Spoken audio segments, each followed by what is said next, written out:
call the roll. Miss Roulette, Yes. Mr. Cockrell, Yes. Mr. Denton, Yes. Mr. Majors, Yes. Mr. Allen. Yes. Next item on the agenda will be the statement by the Board Vice President, Mr. Steve Majors. As we begin this meeting, let us pause for a 60-second moment of silence to reflect, meditate, pray, or engage in any other silent activity.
Thank you.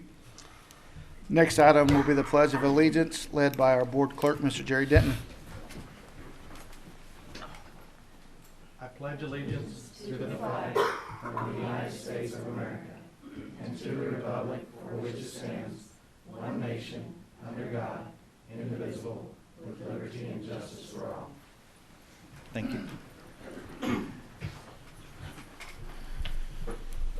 Next item will be the adoption of the agenda. Any discussion, questions? Entertain a motion. Make a motion to approve? I'll second that motion. Motion and a second. Please call the roll. Miss Roulette, Yes. Mr. Cockrell, Yes. Mr. Denton, Yes. Mr. Majors, Yes. Mr. Allen. Yes. Next item will be the October 7th Board Meeting Minutes discussion. Make a Entertain motion to approve? I'll second. Motion and a second. Please call the roll. Miss Roulette, Yes. Mr. Cockrell, Yes. Mr. Denton, Yes. Mr. Majors, Yes. Mr. Allen. Yes. Next item, number 6, Mr. Perry.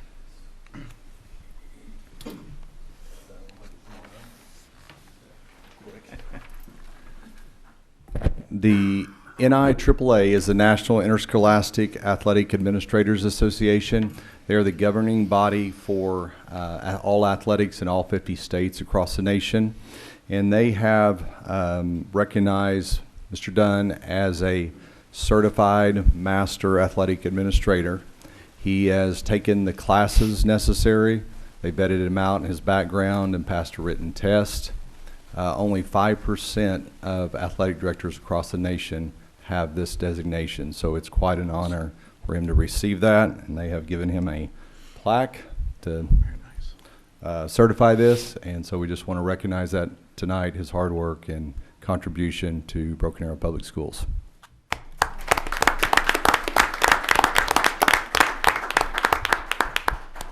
Mr. Dunn, thank you for everything you do and your leadership that you provide in our athletic department. Just be thankful they didn't put a weight limit on there, or you wouldn't have made it. So, but we do appreciate everything you do. You do a wonderful job. Next item, number 7, Ms. Thornton.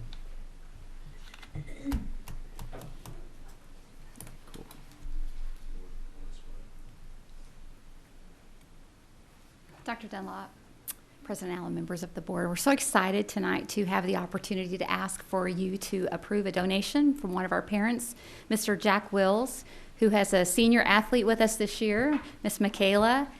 He is a gold sponsor for our Special Olympic team, and we're so excited and so grateful to have this opportunity tonight. Mr. Wills, you want to come up? How you doing, Mr. Wells?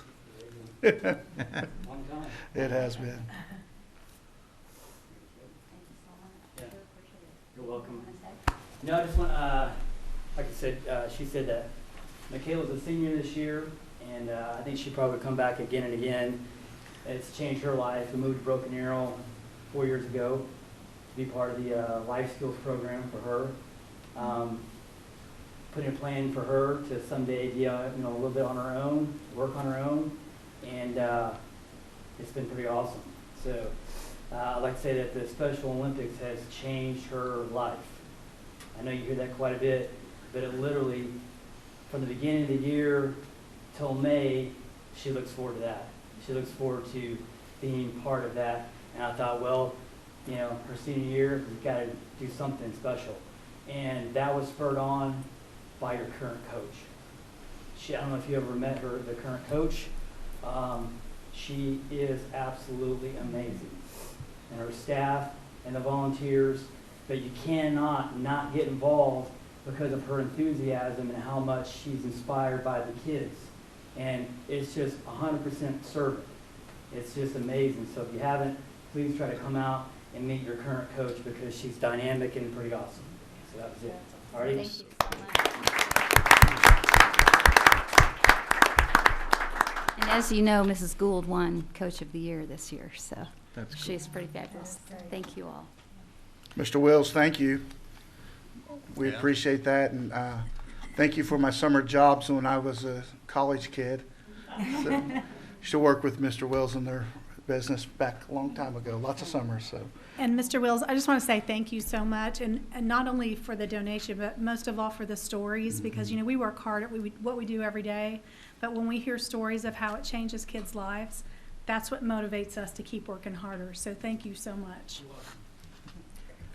You have to vote on this. Oh, yeah. Make a motion to approve. I'll second that motion. motion is second. Please call the roll. Thanks again, Mi- Mr. Wilson. Ms. Roulette, Oh, Yes. sorry. Jumping the gun. Mr. Cockrell, Yes.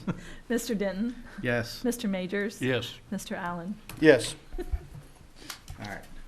Go ahead, Mr. Denton, if you'd like. Thank you again, Mr. Wills. We greatly appreciate that. And everybody involved in the Special Olympics program, that is, you know, it just gave me chills hearing that story. And so thank you all. So appreciate it. Next item, number 8, comments from the public. We have none. And we'll go to number 9, Ms. Birdwell.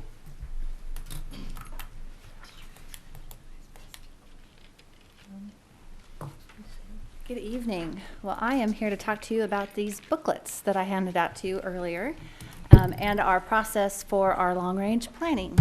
So as you know, we're getting ready to open up a new school, a new elementary school this coming school year, and that means we get to change boundaries. And so we really kind of wiped the slate clean this time and started over. So what we did is we started by going to all of our elementary principals and our middle school principals, because those are the parents that have kids that could be affected by a boundary change. And we asked those principals to give us at least 3 names, and we invited all of those parents to participate on our committee. Out of that, we got about 40 parents that come on a regular basis, and we started this process the beginning of October, October 8th. And so this black book is what we gave them, and I thought I'd go through it a little bit with you tonight so you had the same information that our committee has, and then I'll share with you the timeline for this committee. So the maps behind me are what's in your book, and it's really a historical representation of our boundaries really since I've been here. So remember that crazy year when we opened up 6 new sites? This was the boundary change that involved that. And each time we changed, we went from, here's the different boundaries. And what we had transportation do, so as you know, we have Spencer McKenzie now, who is our GIS specialist, and he cleaned all of our maps up, and he made them consistent. So on this map, this was Park Lane's boundary when it was an elementary school, and when it became Highland Park, it is the consistent boundary. So now Highland Parks are green on every map. So he cleaned that all up so that they could tell what we have done historically. And when we talk about, you know, section 518 that gets changed and morphed, they now know that and they have that information. That's not to say that they won't do something with 518, but they'll do it fully aware that they have been changed throughout the years. So we did that with both the elementary and the middle school maps. And we have those at the committee every time we meet, and they're also in their books. So we started there to give them those historical documents. And then you'll see under your tabs, we also have feeder maps. And what is a feeder map? The feeder map is the middle school boundary. So you may be aware that Childers, for instance, The three elementary schools that feed into Childers are Aspen Creek, Spring Creek, and Oakcrest. So the Childers feeder map will show that. So basically, the Childers feeder map shows these three elementary schools as its feeder. And we did that for all 5 middle schools, just so they were aware of the boundary changes for what the elementary boundary changes would do to the middle schools. Then also under the district section is a blank map with all of the section codes. What is a section code? Well, as you can see, there's numbers here like 501, 502, 503. When the country was surveyed, section codes were assigned, and we still use those section codes today. And so we did that as kind of wayfinding for them. Each one of these mile sections is split into a quadrant, and we number them 1, 2, 3, 4, moving clockwise. And that's important when you start looking at the data and the number of kids that go or reside in each quarter of a section. So that's in the packet. The current development map, you might find that one really interesting. That's under the district tab, and it shows all of the developments that we know that are starting to be permitted and housing going in, so that they know how many rooftops are going in throughout and where they're going in the district. The next one is, I think, even more interesting, a scatter graph of all of our kids and where they live. So when you see all those dots all over that map, and there's almost a total solid black area, that's a whole bunch of kids that live in that section. So we gave them all of that information. And then the next chart is the site capacities. So I went through and I obsessed over it for weeks, and I counted every classroom, and I figured out the capacities of all of our sites and verified it. We do that by also subtracting out classrooms for our level 3 SPED programs, so that we don't over enroll into a site. We published all those. There's some interesting numbers on that sheet. The yellow numbers are showing the sites that are approaching their capacities, which is Aspen Creek, Highland Park, and Spring Creek. And then the ones that are in blue are ones that the second time we met, I actually changed some numbers after visiting some of our sites and realizing that they were using some classrooms in a different manner than I thought. And so we updated that so that our committee has those numbers, so when they're moving kids around, they know what target number they're trying to reach, because of course Country Lane Intermediate holds more kids than Arrowhead. And so we have to kind of publish that so that they see how many kids can fit in each building. And then the section code data. That's that whole section there where you'll see like 503 and quadrant 1, how many kids are in there K through 12, quadrant 2. And then if it only has a couple of different quadrants, it's because only 2 of our quadrants maybe reside in our district boundaries. For instance, this section 526, obviously only quadrant 4 is in there under 526 because the rest of it is not in our district boundary. Then the other thing that we did with Spencer, we created an interactive map. So he created logins for each one of the 6 groups, and they can actually get in and manipulate map data. And as they hover over section 520, it tells them how many kids reside in there. So not only do they have it in their packet, they also have it in their interactive map. And then they've been drawing their maps in the interactive map. And then tomorrow night, we'll come together, and they've sent all those maps to Spencer. He's printing them all, and each group will present their map and say, here's why we came up with the boundaries that we came up with. So that's tomorrow night. And then in 2 weeks, we'll get back together and see if the group can come to consensus. So there are 6 groups, there's 6 maps, and they've got to pick one. So in 2 weeks, we're going to see if they can come to consensus. If they can, we plan on publishing those maps for public comment. And if the comments, if we have good comments, we'll meet in December right before the board meeting. And at the December board meeting, the committee will come and make their recommendation to you all as to what they want the boundaries to look like for the new school. We'll give it a month. We'll kind of call that our first reading in December. And then in January, we'll ask you to approve that recommendation. Or at least that's the plan, as long as we can come to consensus in a couple of weeks. So also in that packet is the instructions for them to use their interactive maps. But really excited about, we've kind of fine-tuned and made the process high-tech, and we kind of started over, and so far it's working. So hopefully we'll bring a good recommendation to you next month.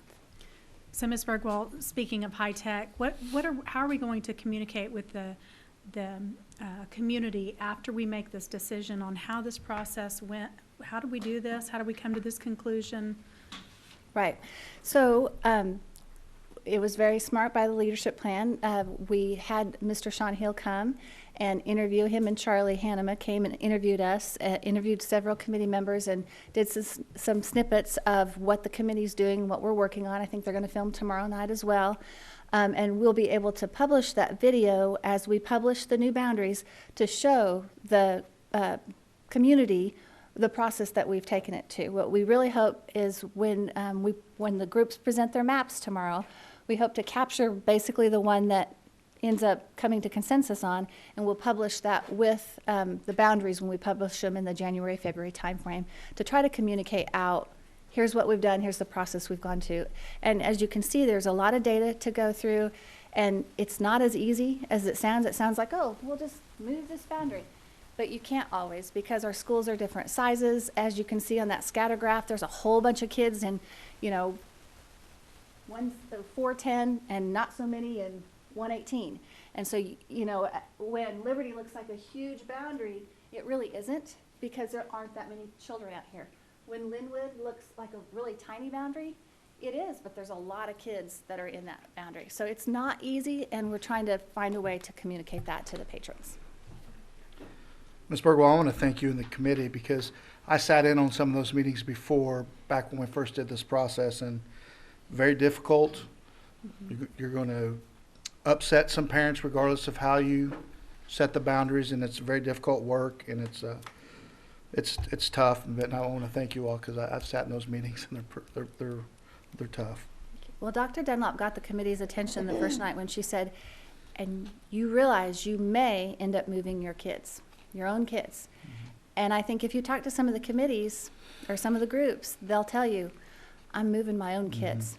Because we talk a lot about we've got to do what's best for the district. We have to take our individual hats off for just Arrowhead or just Highland Park and try to do what's best for the district. And it's not an easy task. But I'm proud of them. They're having really great conversation, and they're really digging deep into the data. Ms. Bergwall, I have a question. When you talked about feeder schools, does that mean you don't separate elementary schools? So half of Wolf Creek would go here and half would go there, or do you try and keep the elementary schools together? We do try to keep them together. So when we first started, before we made this first boundary change, they went all over the place. And it was really hard, because let's say Arrowhead would have 20 kids going to Sequoia and the rest of them going to Centennial. So we worked really hard back in 2014 to set up feeder schools. And that worked pretty well until we got to this set when we opened Timber Ridge. And Timber Ridge is split between Sequoia and Oneida Ridge. They're not split where there's 20 kids going to Sequoia and the rest going to Oneida Ridge. Really what happened was they changed their elementary, but they didn't change their middle school, so that there was some consistency there. However, this group will have to look at that and say, okay, does that still make sense? Ideally, we'd like to put Timber Ridge into one middle school and the new school into another middle school, but we have to look at the numbers. So that's the goal. Hopefully we can do that this time as well. Thank you. I would engage our community and public to engage in the process that has went on and learn about it, because as I've sat on the board, probably the most upset parents get is when we do these things. Yeah. And we get the people that come speak the most when we do these things. So I would encourage them to get engaged and learn the process and what goes into that it's not just willy-nilly sitting in a room drawing lines, that there is a lot of hard work and thought that goes into it. So again, it's a tough process, but I know you guys will do a wonderful job. Thank you. Any other questions? I would like to say thanks for the information, because I think that really gives us the ability to kind of share that same story. So great job on comprehensive coverage. Appreciate Great. it. You're welcome. And we'll print the final maps for you too. We'll let you continue to add to that packet if you'd like. All right. Great. Ms. Bergwell, is there any way to make this public, like on our website or something, through that process? Well, that's what I was thinking standing up here. Probably when we open it for public comments in a couple of weeks, when we come to consensus, we may just put this whole packet out there and let people look at it. Maybe we can publish the video then and continue to add to it as we move through the process.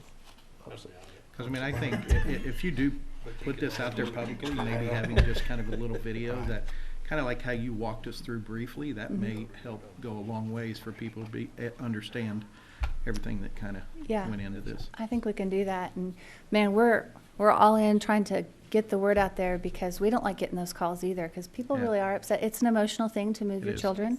We don't like doing it, but we also like to open new schools and not have overcrowded classrooms, and that's what we try to remind the group about. Thank you. Thank you. Thank you. Next item will be Ms. James, Ms. Peterson. Only two of you?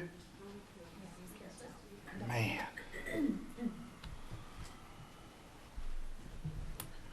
All right, good evening, President Allen and Dr. Dunlop and members of the board. Of my notes here on my phone, so I'm not looking at Facebook. Okay, I don't have anything up here. Mine, the elementary looks quite a bit different, so I'm gonna knock mine out and then Miss James will have a presentation. So looking at our pathways, we want to make sure that whatever we do in the elementary is going to feed into and definitely start students in thinking about what it is that they can do as they get older. We really want them to, we want all of our students to think that there's more out there than just being a police officer, a fireman, or a teacher. Those are great, but we want to open the world to them so they can see all those many opportunities. So what we are talking about doing is at each grade level providing some sort of consistent opportunity, starting with pre-K. So just some of the things that we're looking at, like questions we'd like to answer. So for instance, in pre-K, the question would be, what is work? Like, what does that mean to work? It's definitely not too young to start talking about those. In kindergarten, what do people do at work? And so looking at these questions and finding things that they could do, and to answer these. Grade 2, what tools and skills do people use in their work? In grade 3, where and how do people work? And so one thing I was talking with Amanda Grace last year, thinking about, I went to her and I said, can we think of, we have BizTown for 5th grade. And the question for 5th grade is, how can someone learn more about specific occupations of interest? BizTown fits perfectly. So we would like to have another opportunity. It's not going to be quite as large as BizTown. And so we put our two minds together, and an example of something that we're going to go out and ask is our local Walmart on Hillside. That's actually a teaching Walmart.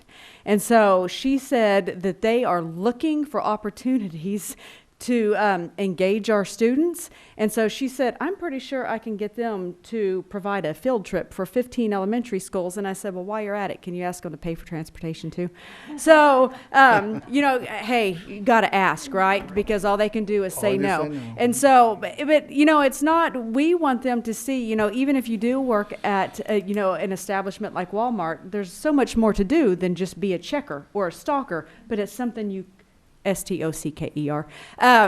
So that came out wrong, my pronunciation. You're on a roll tonight. Yes, I am, aren't I? I haven't even had caffeine since like 2 o'clock. So anyway, we want to provide, it would be nice in pre-K through 5 if they did have some experiences off campus. We've also found with what we purchased, learning.com, which was approved and is being implemented now, there are parts of learning.com that we can basically assign for grade levels to do because there's a part of that also introduces students to careers. So, anyway, so what we are doing throughout this year is looking for those aligned experiences so we can put that together, and I'm sure before the end of our year I'll be able to present to you exactly what those are going to be. But we're working on that now, so hopefully we'll be able to implement that at the beginning of next year so that, pathways won't just be a 6th through 12th grade thing, it's going to be a pre-K 12. So. Very cool. Good evening. I will start my part. Before I begin, I do want to share some good news because back in January, we made the announcement what our task force had asked and presented the 3 areas. The early college high school, our STEM, which is our innovative center, and career pathways. And at this point, we have started and looked at renderings for our Innovation Academy. Early college high school is up and going. We have 130 kids enrolled at this time, 9th and 10th graders. So we're excited about where where that's going to be next year. And with our career pathways, which I'm going to present with you tonight, kind of walk through where we're at in that process. It is a huge undertaking, but we have had a lot of success. We have a lot of companies and businesses reaching out for partnerships. And we've really had to look at the staff that we have, because we're not adding positions. So we have to really be creative about the staffing that we have and how people with different skill sets and teachers really leveraging their ability to help us continue building those. So I'm going to walk through just a few things. The first handout that we've shared with you is just an outline of all the career pathways in the career clusters. So there's like 16 or 17 of them. And we have underneath that, every one of those that are listed, we have begun to develop a pathway. And some of them, like on that first one, you can see like architecture. It'll list you like there's different things they can do under that, and it'll go through, or agriculture, excuse me, the different lists that they can do. We are right now reviewing our course guide, looking at the courses we offer right now at the high school. Do they fit into that pathway? Are they a quality course? Are students interested in taking that?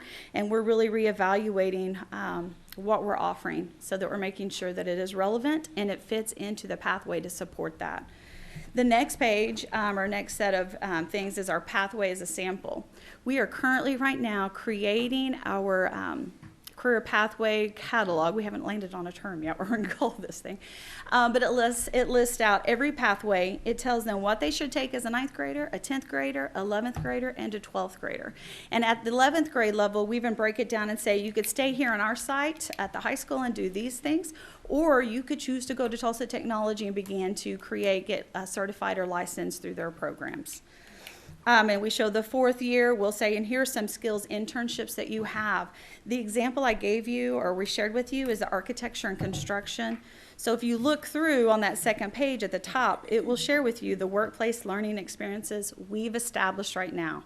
So with architecture, we have GH2 architects and WRA architects willing to take on our students for internships. So we show them what you should take. Here's your opportunities, and here's the workplace learning opportunities that you have that we've established. Next but not least, we as a committee this past, last spring, we began to have a meeting to talk about the portrait of a graduate, what we want our students to look like when they graduate. We are really trying to express with our community and with our parents that this is just a stepping stone. This isn't the end. This is where we're preparing you to be successful at the career you want to go into or your college choice that you want to attend. So we're looking at each area. Are our students college ready? Are they career ready? And are they life ready? Those soft skills. It's kind of interesting. Through our committee, we had employers, we had chamber members, we had parents, we had educators in the room. And educators, we were like, oh, a life skill would be attending 90% of the time. And we literally had employers say, no, we would fire you if you only attended 90% of the time. That's not really what we're looking for. We would prefer them to be here 95% to 100, 99% of the time. So we listened to them, and we put in that what they said you need to have as a skill set to be successful to get a job. So it is an ongoing conversation. We hope to finalize this and present it to you guys at a different date, but maybe roll that out next August. But more importantly, we don't want this just to be a piece of paper or just to say we're doing something.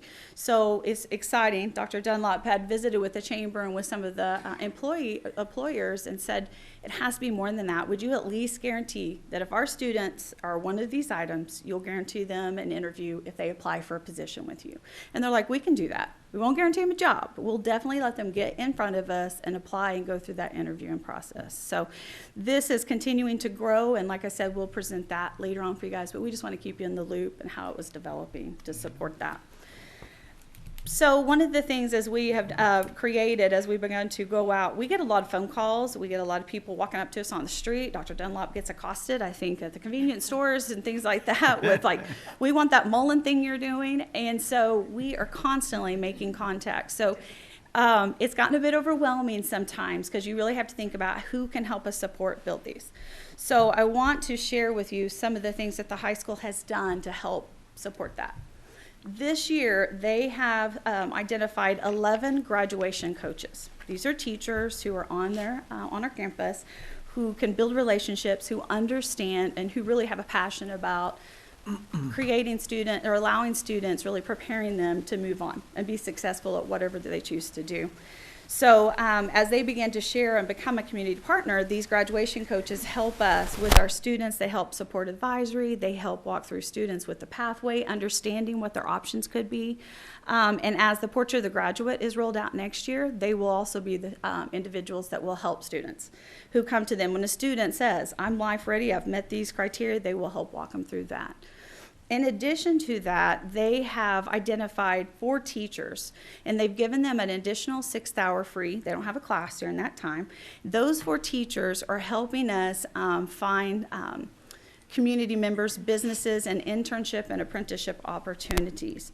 So they'll reach out, or if I get a name or somebody comes to me, I can hand that off to them. They'll reach out, talk to them what they could do, their opportunities, and then they'll set up meetings with them. They'll explain to them what their options are, if they want a paid internship with our students or an unpaid, or if they just want a job shadowing, allow our students to come onto their sites. They'll do that. And then they'll walk through the process with the MOU, which then would come to our offices and then put before you guys, which you have some tonight to approve. I think we have several tonight to approve. In addition, when we really had to be good, just really be good stewards of our money, we have reevaluated how we get career tech funds. So the Carl Perkins funds that we have, the high school reallotted some of that money, and we're able to hire an additional counselor to help support their career tech pathways as well. So she reaches out to them, how do you apply for a business? How do you apply for a job? How do you interview? And at the same time, she's helping us through the career pathways, kind of helping students, getting them in that direction, and also helping building partnerships. So we just wanted to share these. The other 2 are just really about what we share when we go out and about. Amanda Grace and I have spoken 2 different opportunities to speak with HR people from various community businesses. We get in front of them, we talk about that, we tell them how they can assist us, how they can support us, and how they can be a partner. And it's been very exciting to do that. They are very excited.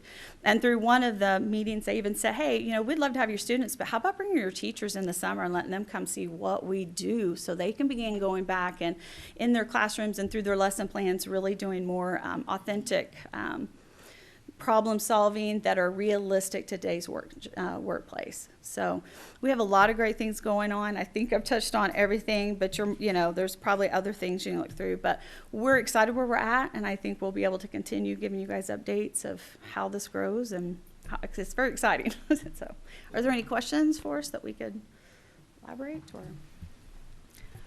Sharon, I just want to thank you and Jennifer both. This is an amazing amount of work. When you think about, we just finished with our high school configuration. Gosh, was it March or April? So 7 or 8 months, we've already moved this far. It's phenomenal, and it makes me proud because this is what the community asked us to do through that 3.5-year project of defining what we were going to do with our high school. Right. And to know that we've moved this fast is very cool. And what's the most amazing part of it is that it opens up so many opportunities for our kids that they've never had. And I'm sure most of you have heard people from other districts go, wow, I wish we had that in our district, or I wish we'd had that when I graduated from Broken Arrow. So it's phenomenal. Great work, both of you. I would say we were audited. The state has a grant fund money, and they were asked to come in and audit how the state used that money, and they selected us as one of 2 schools to come and evaluate. And they were extremely impressed, and we had to ask some of our partners. So somebody from Mullen, I forget who all, ABS or ABC contractors, NSU, several of our partners came in. And the one thing the auditor said, he said, your partners love working with you. They were so complimentary of our staff who reached out to them, just how flexible we were in meeting their needs and listening to them. So I think it says a lot of our culture, that we're saying we're here to help and we want what's best for our students, but also protect them at the same time. So, Thank you. Next item will be the general consent, 12 through 38. Any discussion? Make a motion to approve. I'll second that motion. Motion and a second. Please call the roll. Ms. Roulette, Yes. Mr. Cockrell, Yes. Mr. Denton, Yes. Mr. Majors, Yes. Mr. Allen. Yes. Next item, number 39, Dr. Dunlop. Yes, so this item is basically discussion, vote on motion to approve or disapprove the 2020 annual school board resolution. So in short, it's by statute. Each time we have a board seat open, we vote to open up that election process and then allocate funds. In this case, it's $40,000. It's approximately how much it costs us to have an election. And it is Mr. Denton's zone, so zone number 5, is that right? Mhm, Yep, that's zone correct. 5. So I will open that up for the board discussion. Any questions? It's the annual board election that we have for each seat. It just happens to be 5's up. Mhm. Okay. Entertain a motion. Make a motion to approve? Second. Oh, go ahead. Motion and a second, please call the roll. Ms. Roulette, Yes. Mr. Cockrell, Yes. Mr. Denton, Yes. Mr. Majors, Yes. Mr. Allen. Yes, thank you. Next, item number 40.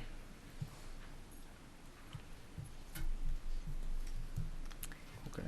Good evening. Last board meeting, we brought to you all of the revisions that were made based off of last legislative session and other policies. Since that time, those have all been made available to you on Basecamp, but one was added, privacy at school. Ms. Thornton joined me tonight in case you have any questions regarding the new policy. We do ask that that one be joined with the other ones for an action vote tonight. And with the new one, that it's been reviewed and approved by Yes. legal, correct? Yes. Okay. Any discussion or questions? Awesome. Entertain a motion. Make a motion to approve. I'll second that motion. Motion and a second, please call the roll. Ms. Roulette, Yes. Mr. Cockrell, Yes. Mr. Denton, Yes. Mr. Majors, Yes. Mr. Allen. Yes, thank you. Next item, Mr. Tolomeo. I didn't get a voting button. Those voting buttons didn't pop up. Oh, I have it. I'm sorry. I didn't know. Oh, okay. Oh, Ms. Hill. That's fine. You doing it manually? Yes, I do. Okay. Thank you. Mr. Sorry. Tolomeo, go ahead. All right, I'm here to seek your approval to hire Wallace Engineering to design a parking lot at this facility. It's part of the 2009 bond issue. We have a couple dollars that we have to spend at this facility because we haven't yet reached that 85%. Discussion. Entertain a motion, please. Make a motion to approve. I'll second that motion. Motion and a second, please call the roll. Ms. Roulette, Yes. Mr. Cockrell, Yes. Mr. Denton, Yes. Mr. Majors, Yes. Mr. Allen. Yes, thank you. Mr. Tolomeo. I'm here to seek your approval for the bids for the removal and replacement of all the lockers at Childers Middle School. We're going to, with the construction dollars, we're going to go ahead and replace those, do the integral locks. They're having some issues with some kids not behaving appropriately and Okay. Flipping locks. flipping locks and not able to get in Yeah, their that sounds lockers. like experience talking. I Maybe. might have had my fair share. Any discussion, questions? Make a motion to approve. I'll second that motion. Motion and a second, please call the roll. Ms. Roulette, Yes. Mr. Cockrell, Yes. Mr. Denton, Yes. Mr. Majors, Yes. Mr. Allen. Yes, Mr. Tolomeo, number 48. I'm here to seek your approval to accept the proposals from all the companies that we received proposals for furniture. We're having a meeting with instructional later this month, and we're going to pick the new furniture. This will be for STEM, New Elementary 16. Basically, for the next year and a half, this will be the contract we go off of for all furniture throughout the district. So dollar amount associated with this, Mr. Tolomeo? It'll be various depending on who gets what. What and- section of the furniture or something? Yes, sir. Okay. We did it this way so we could sort of choose based on what best fits the classroom like at STEM, we're probably going to do more tables than desks. So it's kind of out of the box thinking than just your typical square desk with your Sure. seat. You got plenty of proposals, I guess? We received about eight different companies put proposals together. It's quite a Usually bit. the cheapest. We'll go with the one that sort of fits the best need. The only products we approved were ones we had previously pre-approved, looked at all the welds, looked at the color selections, everything, so it's. So they may not necessarily be the cheapest, it'll be the best. It'll be for the what we best, yes. need. Everybody knows that. Make a motion to approve. I'll Second that motion. Motion and a second, please call the roll. Miss Roulette, Yes.